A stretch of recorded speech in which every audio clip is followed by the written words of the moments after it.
All right, team, let's talk about game over, because if you get this leg lock position, it is in fact game over, and we'll talk about why.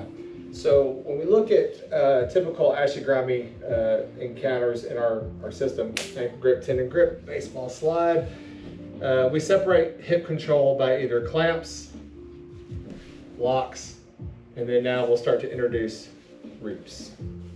Okay, so what do we gain from reaps? Looking at these other configurations, when the leg is straight like that, if he just points his toe like a ballerina, it's easier for him to slide out. When I start putting a reap into effect, I could use the back of my bend of my knee into the back of his bend of his knee to create two things: this compression here for a bite, as well as just creating a bend where it's harder for him to extract.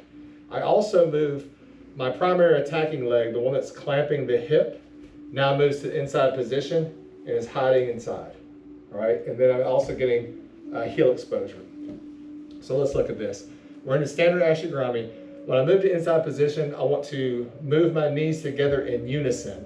So I want to use my ankle grip and tendon grip to use my hand strength to physically turn and reap his knee inwards. At the same time, I move my feet together in unison. As they move, my left shoelace will go out ahead of me and lift the bend of his knee. I'll point my toe and insert.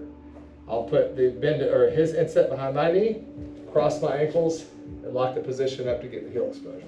All right, let's change angles. Okay, turn this way.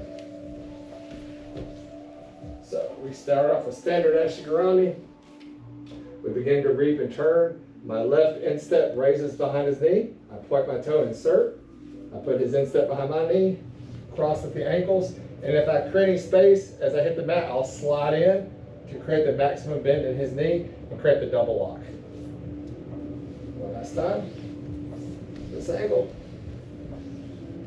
Ankle grip, tendon grip, baseball slide. Here's the connection. I begin reaping. I start to turn, moving my knees in unison. I lift, point, insert, remove, insert, come up into position, and I've got my grip. Any questions? All right, let's partner up and let's practice.